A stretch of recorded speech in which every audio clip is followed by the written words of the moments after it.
Ang oras ay inatid po sa atin ng AC Graphic Print and Signs located at Pagsangan, Laguna. Service offered, tarpaulin printing, calling card, wedding invitation, and etc. With telephone number 501-8503. Look for Miss Janie Ramos Mariano, proprietor AC Graphic and Sign. At syempre, binabati rin po natin si Hazel and Canvas na pang-aari po ni Janice Reyes, kamag-anak ni Professor Jaime Leandro Reyes. Magkamag-anak ba talaga kayo, Janice? Reyes daw eh. Pag Santa Cruz, maaari. Taga Santa Cruz to. Ay, taga oo, inikwento na pala ni Professor na ano siya. Taga Santa Cruz. Yung parents ko pareho itong pinanganak. Ganon? So, ito po si Professor ay naninirahan sa Bangkal Extension. Hindi ko nabibigay yung number dahil baka puntahan ka na lang, walang kaalam-alam. Diyan po sa Bangkal Extension, Mikawayan City, Bulacan. Itong Mikawayan ito, hindi pa ito city, kaibigan ko na yung Mayor Alarilla. Si A.D. Alarilla. Nasirang Eddie. Oo. Ang sakit nito, diabetiko ito. Oo. Ngayon, ang naging mayor yung kanyang asawa. Bicolana yan. Tama. Kababayan ko. Kaya nga naging kaibigan ko ito si A.D. Alarilla. Dahil kapag namamasyal ito, papuntang Bicol, tinatawagan ako. Libre ka ngayon? Bakit ka ako? Hindi pa mayor yan. Konsihal pa. Oo. Dito naging konsihal yan. Hindi. Vice mayor pala. Vice mayor, naging vice mayor yan. Oo. At saka from rag to riches. Unang negosyo nito, yung mga balat. Tapos nag-export. Oo. Ngayon mayaman na talaga. Super yaman. Super yaman ito. Talagang, ang tindi nito. Malaki na yung negosyo nila ngayon. Patay na siya. Patay na eh. Oo. Tsaka yung balat niya medyo mahina na. Oo, at saka wala na yung synthetic na eh. Oo, kaya nga makita mo ng mga sapatos natin, ang gaganda. Pero pag ginamit mo na, isang gamitan lang, wak-wak na. Ano ginagamit ngayon ng mga mass production? Pag halimbawa naman bumili ka ng imported, tuklapin mo swilas, makikita mo made in Marikina. Professor. Nakita mo, ito ang American nito, parang Bulacan, Laguna. Ganun ang ginagawa niya. Bueno, kabalikat yun, kabalikat wali, magandang hapon, ulan sa inyo at sa inyong panauhin. Panawagan sa mga kamag-anak ni Esther Galang, 62 years old, siya ay patay na. Ang kanyang mga labi ay nasa barangay Marinig, Cabuyao, Laguna. At bukas ang libing sa Cabuyao Cemetery, si Kabalikat Dindugalang. Oo. Ano niya si Esther? Si Esther, I think, kamag-anak nito Galang eh. Pero si Dindo nasa pa lang ito, siguro mga 13 anyos pa lang ito. Bata pa ito si Dindo. 13 anyos pa lang ito. 13 siglo yun. 13 siglo. Oo, nakalipas. Bueno, balikan na natin si Professor. Jaime. Sa Prof, katulad ng napag-usapan natin, babalikan ko ulit yung tanong. Handa ka na tulungan at magpa-seminar sa mga barangay upang sila ay maging matuto kung papaano itong MRF, Professor? Opo, kasi sa linggo nga ay magtuturo ako. Siguro yung mga parang basic. Doon mismo sa amin sa munisipyo. At kumbidado ako doon.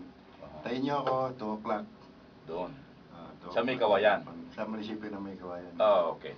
Ngayon, mas mabuti na yung transparent tayo. Kung sakasakaling kailangan ang serbisyo mo sa pagpapaseminar, yan ba'y may bayad, babayaran ka ng mga taong nangangailangan upang sila'y matuto kapalit nung pagturo mo, Professor?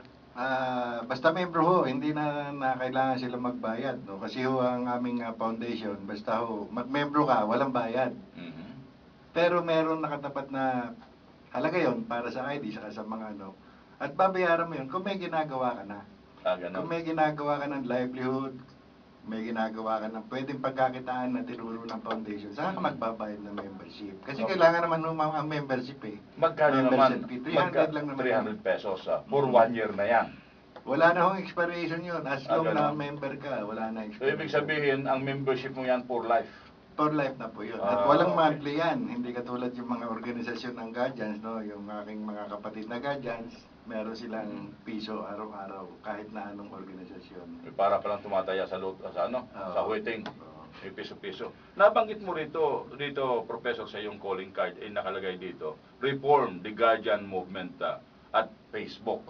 Yun ba ang isang ginagawa ninyo upang yung ibang guardian na nalihis ng landas at nagkaroon ng sariling landas, tinahak yung napaka-ruwag at salimuot na daan, ito yung reforma mo Opo, ngayon. pero yan luma na yan kasi bumitaw ako dyan. Ganon. napakahirap niyong i-reforma mga kapatid kong guardians. Sa totoo lang, nahihirapan ako sa inyo. Mhm. Oo, nahihirapan talaga ako. Actually, ako hindi naman kaya lang wala akong tatak. Pero guardians ako. Honorary Maganda, member oo. yan. Oo. Dahil hindi kasi ako nagpatatak ng guardians unang-una, every 3 months nagdo-donate ako ng dugo. Kapag ikaw ay may tatak na, mapuputol yung aking pagtulong sa Red Cross. Nag-volunteer na ako. Bakit naman buwan-buwan, hindi yearly? No. Every 3 months. Every 3 months. Every 3 months, oo.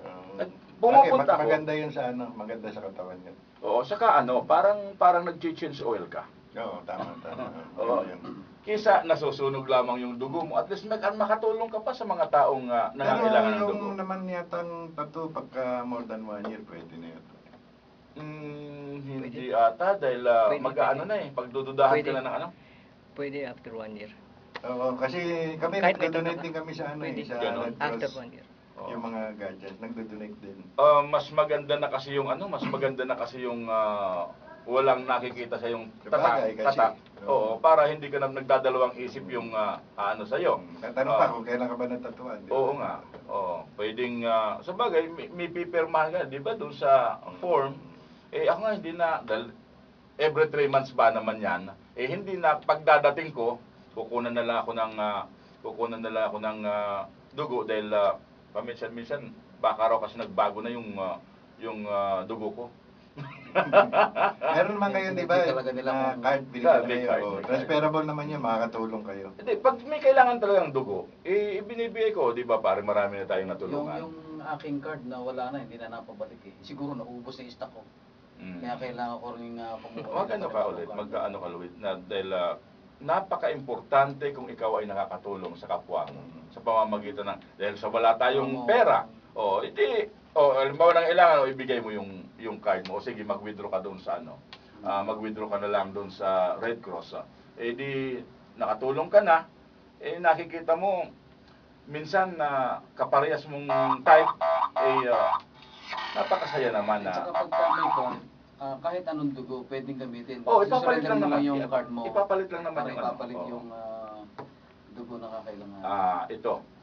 June Obrero invite NHA, LMP Virginia Domingo, sila ay magbibigay 1 month notice City Hall para madala na PNR unlog, sabi de la Cruz. Kasi nagreklamo na kay DILG Juan de la Cruz, listener.